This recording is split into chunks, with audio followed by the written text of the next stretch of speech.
What's up les gars, c'est votre Blacky, j'espère que vous allez bien. Je vais vous parler des dernières news sur le décès de PNB Rock, mais aussi d'Eminem qui a tenu une très longue interview pour le média XXL. Je vais aussi vous parler de The Game, de Kanye West. Donc sans plus tarder, let's go pour les news. Avant de commencer, pour les personnes qui veulent être drippées, il y a We Are Chain Nation qui est là pour te faire briller. Des chaînes, bracelets, montres, pendentifs, de l'or jusqu'au Viviz. T'as la possibilité de payer en plusieurs fois avec PayPal ou Klarna, alors fonce si c'est le succès que tu vises. J'ai pu vous obtenir une réduction de 30% sur l'ensemble de la boutique avec le code promo BLACKTRAP30. Les bijoux sont bien évidemment garantis et comme tu peux le voir, les avis des clients sont excellents. Pour ce qui est de la livraison, elle est rapide et gratuite et ils livrent même à l'étranger. Alors on va commencer cette vidéo par la news sur Eminem. Qu'est-ce qu'il a dit dans cette très longue interview? Pour commencer, il a parlé de sa dépendance à la drogue. Il dit « Une fois que j'ai signé, la drogue est devenue partie intégrante de ma vie. La première fois que je suis sorti à LA avec quelques gars, on est allé à Tijuana acheter de la drogue, de la Vicodine et ce genre de merde. Je ne peux pas compter combien de fois nous l'avons fait, c'était si facile. La dernière fois où j'y suis allé, nous étions à la frontière et le mec devant nous a commencé à se prendre la tête avec le douanier. Il a finalement été arrêté et ils ont sorti des pilules de ses poches. J'avais une peur bleue, mais nous sommes passés. Ce jour-là, Eminem a pris conscience que sa carrière ne tenait qu'à un fil et que s'il s'était fait prendre, il aurait été fini. Il dit aussi « J'expérimentais. À l'époque, tu partais en tournée et les gens te donnaient de la drogue gratuitement. Je l'ai géré pendant un petit moment. Et puis c'est devenu trop. Je ne savais pas comment arrêter. J'aimais trop ça. C'est aussi à ce moment-là que j'ai commencé à lutter contre la dépendance. Je sentais qu'il se passait des choses à l'intérieur de moi. Je l'ai minimisé et je l'ai caché jusqu'à ce que cela devienne vraiment mauvais. Je prenais un médicament qui me déconnectait de la réalité et ça se voyait sur moi. C'est à ce moment-là que les gens ont su. Ils se sont dit, il est foutu. Quand je résume, je me rends compte que la consommation de drogue et la dépendance la plus lourde n'ont duré qu'environ 5 ans de ma vie. C'est fou pour moi d'y repenser. Cela m'a semblé long quand j'y étais, mais en y repensant, il n'a pas fallu longtemps pour que mon problème explose comme il l'a fait. Ensuite, Proof est mort et ma dépendance a explosé. Je me souviens que, juste après la mort de Proof, j'étais seul chez moi. J'étais allongé dans mon lit et je ne pouvais pas bouger et je continuais à regarder le ventilateur au plafond.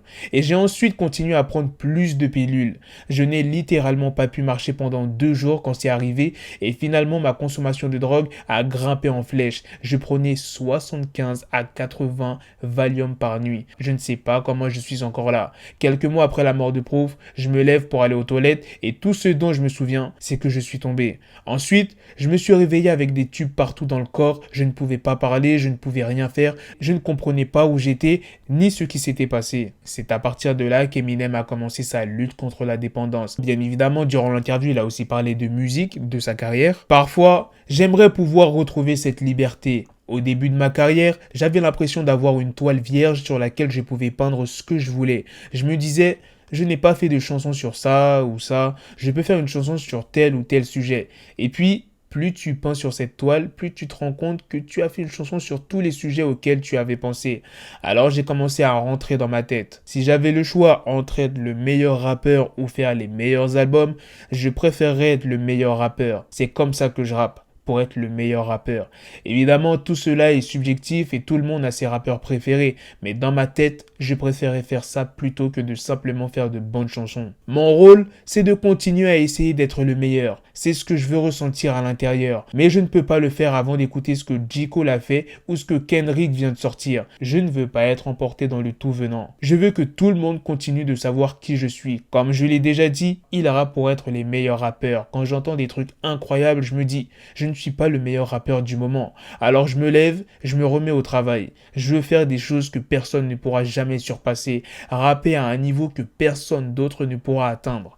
Encore une fois, c'est subjectif et chaque rappeur veut être le meilleur. Donc j'attends de la jeune génération qu'elle me pousse. J'aime toujours rapper, cela a toujours été la chose la plus importante pour moi. J'ai toujours du plaisir à écrire.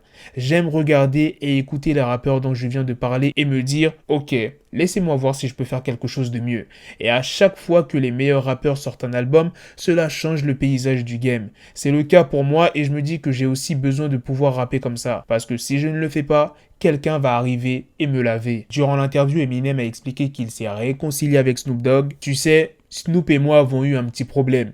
Et puis Dre a eu son problème. À ce moment, nous nous sommes dit, frère, c'est stupide de s'embrouiller dans un moment comme ça. Je ne me souviens pas si c'est moi qui l'ai appelé ou si c'est lui. Mais nous nous sommes parlé. Il y a eu un malentendu, notamment sur sa présence sur mon album, The Marshall Mathers LP, et sur le Beach Please You. Je pense qu'il a voulu faire quelque chose avec moi et tu n'as pas été enthousiaste. Du coup, il l'a mal pris en croyant que je ne voulais pas travailler avec lui. Je ne lui ai pas parlé en direct, mais j'ai sans doute parlé à quelqu'un de son équipe et cela lui a été remonté d'une manière qu'il n'a pas appréciée. La deuxième news est sur The Game qui a expliqué les raisons de son diss track contre Eminem dans le podcast Rap Radar. Je l'ai fait juste parce que personne ne l'a jamais vraiment fait. Deuxièmement, je sais que j'ai énervé beaucoup de gens avec ce morceau parce que vous savez bien qu'M a beaucoup de stans, mais il n'y a rien de personnel. Je me souviens de la première fois que My Name Is est sorti, j'étais complètement enthousiasmé. J'ai ressenti la même chose que quand j'ai entendu Josie de B.I.G. la première fois. J'ai toujours aimé la musique d'M. J'ai toujours du ressentiment après le Super Bowl. M est le gars de Dre et Dre ne rappe pas. Donc, c'est comme si j'avais une conversation avec Dre. Si je suis en colère contre Dre, laissez-moi tirer sur Eminem. 50 ne peut pas me surpasser. Il fait son truc à la télé et ses shows sont super. Mais en ce qui concerne le rap, j'ai verrouillé ça. Donc la seule personne avec qui je pouvais rapper et essayer de le piquer pour voir s'il veut vraiment y aller, c'est M. Maintenant passons à la news principale sur les dernières news sur le décès de PNB Rock. La police a récemment confirmé que le rappeur avait été visé suite à un post Instagram. Il y avait des gars qui étaient derrière le resto pour donner assez de temps à quelqu'un et se faufiler pour commettre le meurtre. Pour clarifier, la police a dit que les agresseurs ont vu un post Instagram qui disait que PNB était à Roscoe's. Et ce suspect est arrivé au restaurant surtout pour les bijoux du rappeur, c'est à quoi les officiers pensent en ce moment? Oui, ils pensent qu'il était visé à cause de ce post Instagram. J'ai échangé longuement avec le manager, celui qui a essayé de le réanimer plusieurs fois.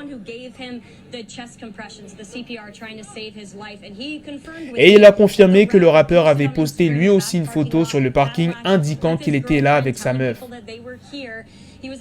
Il était au resto depuis 45 minutes et ensuite sa meuf a posté la fameuse story quand ils étaient en train de manger. En parlant de PNB Rock et de ce restaurant Roscoe's, The Game avait sorti un morceau en 2007 où il avertissait les rappeurs de ce fameux restaurant. Le morceau s'appelle Murda pour ceux qui veulent l'écouter. Il dit dans ce fameux morceau, quand tu manges chez Roscoe's, fais gaffe aux arracheurs de chaînes. Fais attention où tu pourrais te faire tuer. Si les Crips de Grape ne t'attrapent pas, les Rolling 60s le feront. Kanye West a mis fin à son partenariat avec Gap. C'est lors d'une interview chez CNBC qu'il s'est exprimé. Il accuse la marque Gap de plusieurs violations de contrat et notamment de ne pas avoir respecté ses exigences de prix. Il dit mot pour mot: je n'ai pas pu fixer les prix que je voulais pour ma collection.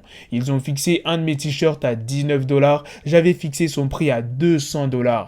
Mais ils ont fait exactement le même t-shirt à 19 $. J'ai fait des demandes de pop-up store comme c'est écrit dans le contrat, mais ils m'ont totalement ignoré. Et la dernière news de cette vidéo est sur Dex Kruger, un rappeur de San Francisco. On vient d'apprendre qu'il est décédé. Il s'est fait tirer dessus il y a quelques jours. Voilà les gars, c'est la fin de cette news. C'est aussi la fin de cette vidéo. Dites-moi dans les commentaires qu'est-ce que vous en pensez de toutes les news que je vous ai présentées dans cette vidéo. Les dernières news sur le décès de PNB Rock, la longue interview d'Eminem chez le média XXL, les explications de The Game, pourquoi il s'en est pris à Eminem. Sur ce, on se donne rendez-vous très prochainement les gars pour d'autres vidéos news. Prenez soin de vous la famille.